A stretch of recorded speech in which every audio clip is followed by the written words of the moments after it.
Taigi, malonu susipažinti, aš esu Egidijus ir esu tiek prisidėjęs prie šito kurso rengimo, tiek esu vedantis šito kursą, būtent konkrečiai programavimas su Python programavimo kalba.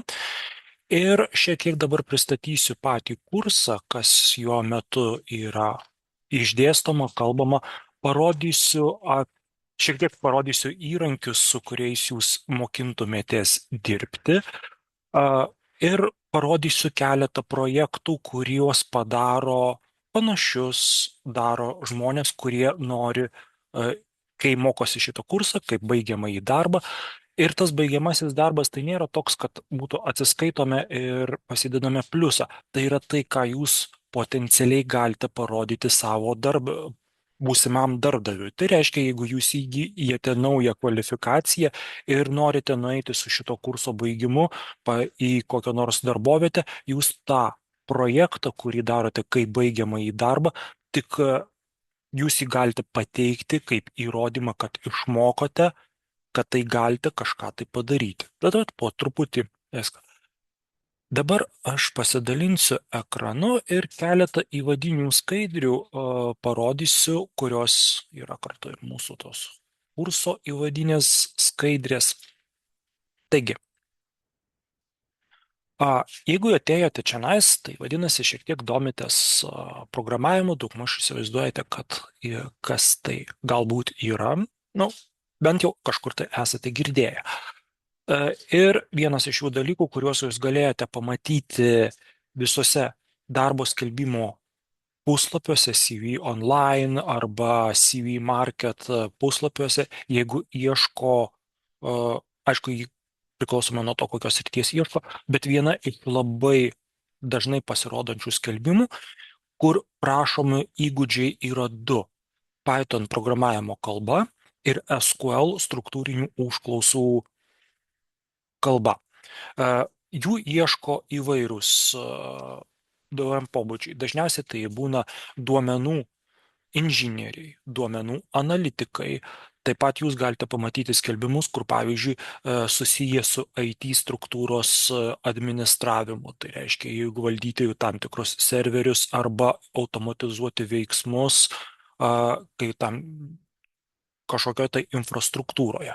Ir jūs galite pastebėti, kad tas įgūdis Python programavimo kalbos, jisai reguliariai pasikartoja ir netgi šiai akimirkai aš prieš paskaitą patikrinau, pagal raktažodį Python galima rasti šiuo metu aktyvių apie 50 darbo skelbimų. Taigi akivaizdu, kad poreikis visą laiką yra gana pastovus ir taigi, matote, tai yra aktualus dalykas. Dabar truputį supažindinsiu su Pythonu, kas ir kodėl. Tai mūsų bus programavimo kalba ir jinai yra skirta spręsti įvairiaus pobūdžio problemus. Tai reiškia, kad jūs galite išmokę šitą įrankį, jūs galėtumėte rašyti taikomasias programas, pavyzdžiui, Windows arba Apple kompiuteriams, Linux operaciniai sistemai, galbūt įmanoma rašyti ir telefonams. Tai reiškia, visiems androidiniams telefonams jūs galite rašyti aplikacijas su Python programavimo kalba. Antrasis dalykas, jūs galėtumėte šitą įrankį taikyti duomenų surinkime, web scrapinime, duomenų apdorojime. Tai reiškia, kad jau keliaujame į labai šiuo metu dažnai pasitaikančios skelbimus.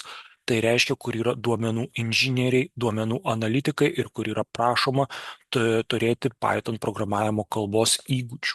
Taigi labai didelis pritaikymas šitoje srityje.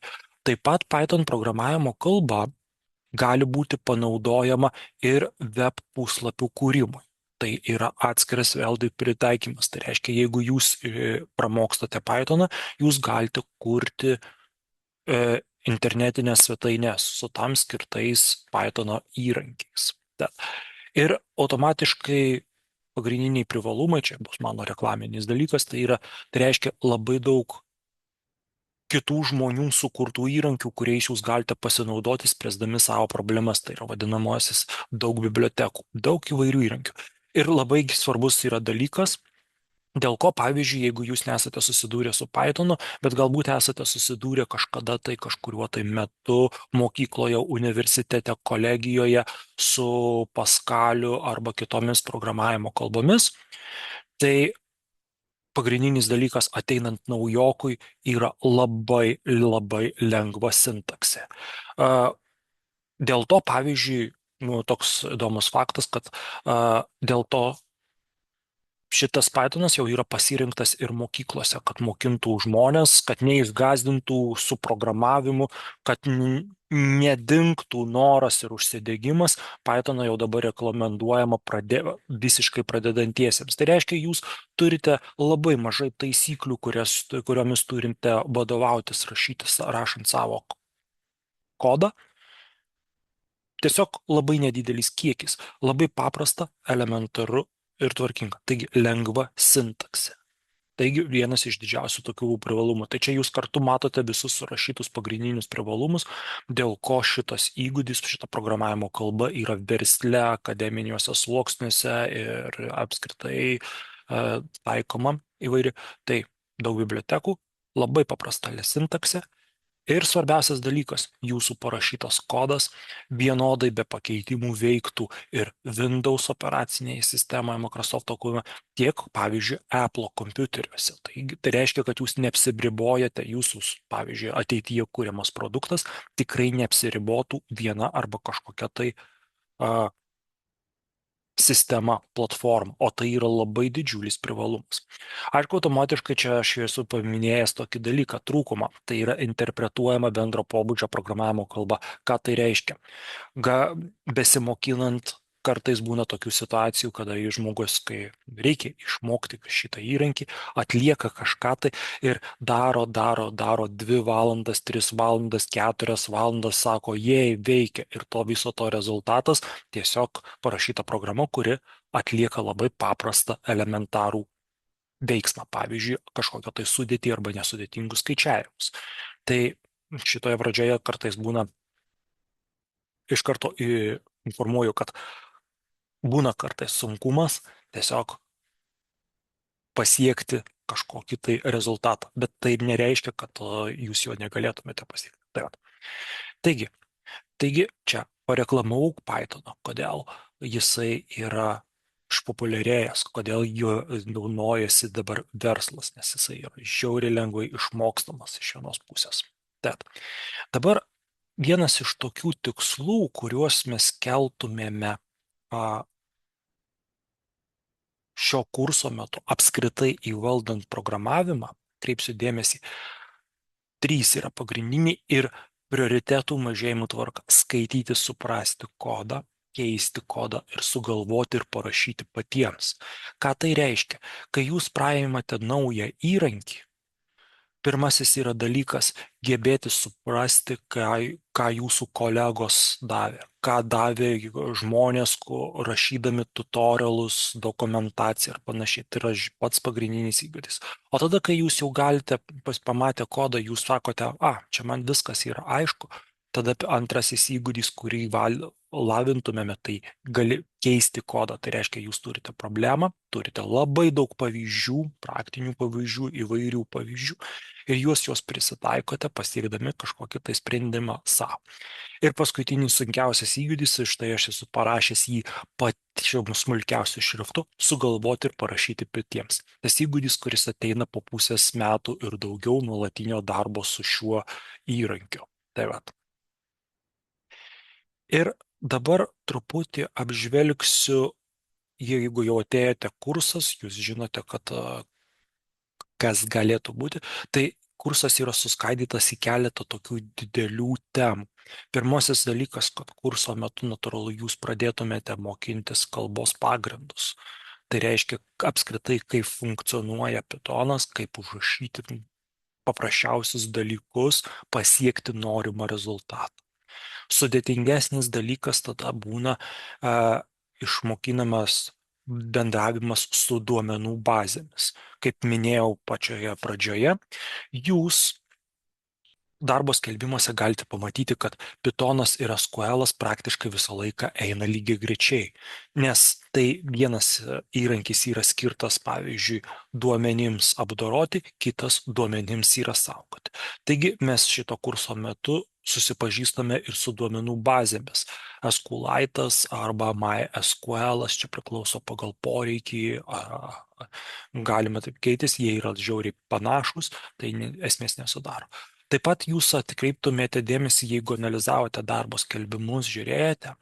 Dar vienas yra labai reikalingas programuotojams, duomenų inžinieriams, apskritai visiems, kurie bent šiek tiek rašo kodą.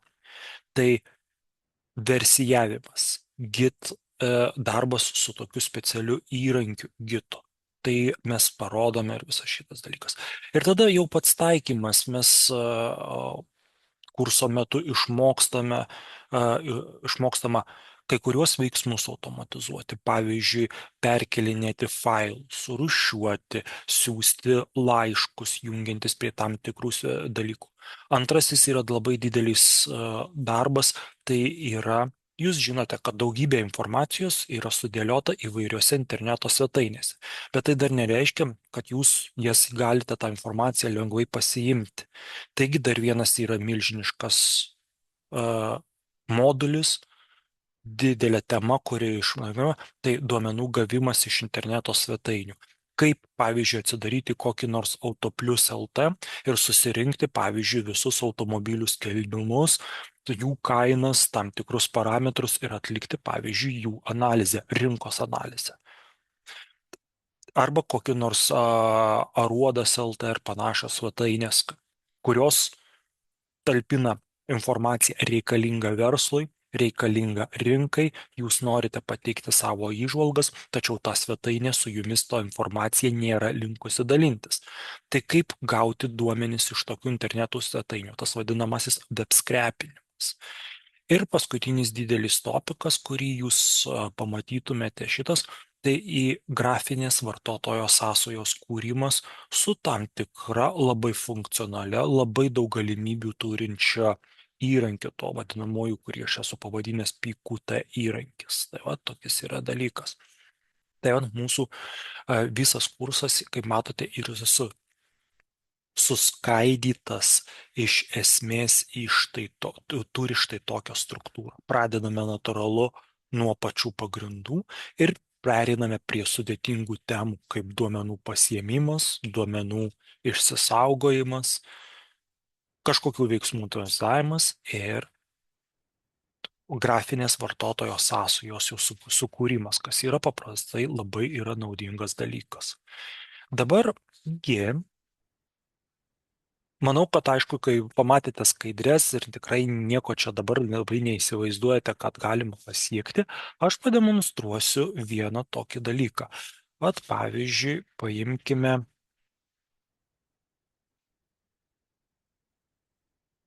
nors paleidimas pas mane yra šiek tiek sudėtingesnis, bet netrukus mes pamatysime.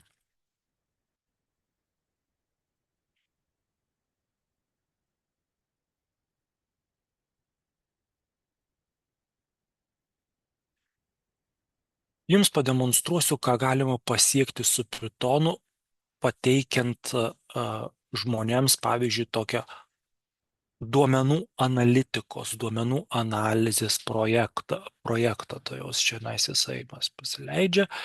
Taigi, visas šitas puslapis, kuris atsidarė mano interneto naršyklėje, jisai yra parašytas su Pythono programavimo kalba.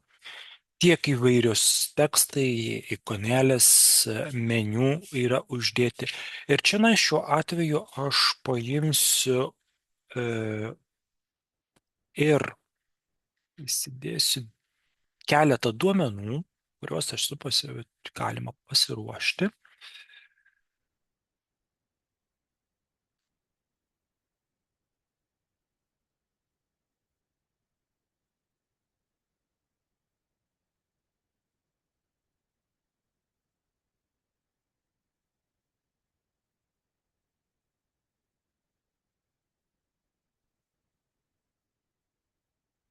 Ir štai, mano parodytame projekte jūs galite pamatyti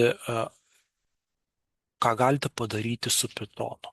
Tai yra duomenų analizės toks nedidelis projektukas, tai yra, gali būti jūsų portfolio projektas, panašaus lygio dalykas, su kurį jūs galėtumėte įsikelti į savo kokį nors LinkedIną ir kai jeigu, tarkim, jūs siunčiate, aplikuojate į darbo poziciją, jūs galite rodyti štai tokį savo projektą, kuris bus ir vizualus, ir parodys jūsų sugebėjimus, kad jūs tai galite pasiekti. Ir štai čianais yra naudojant įvairius duomenų rūšiavimus, grupavimus ir Pythono įrankius, jūs matote interaktyvų puslapį, kur galite įsikeliami kažkokie tai duomenys ir jie yra vizualizuojami kaip žemėlapiai, kaip lentelės, kaip diagramos, vienokio, kitokio stiliaus diagramos su tam tikra informacija. Šiuo atveju buvo informacija tiesiog pasiimta iš policijos duomenų bazės, nes tai yra gana įdomus duomenys. Jūs taip pat galite vizualizuoti nesvarbu ką. Darbo,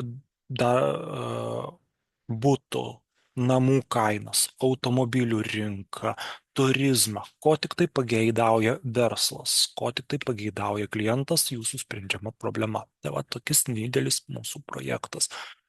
Viena demonstracija internetinio puslapio sukūrimas su Pythonu. Antroji mūsų demonstracija, kaip aš minėjau, iš tiesų jūs kursite ir grafinės sąsajas. Jūs žinote, kaip atrodo Wordas, naršyklė, tai mes galėsime kurti kažką tai panašaus.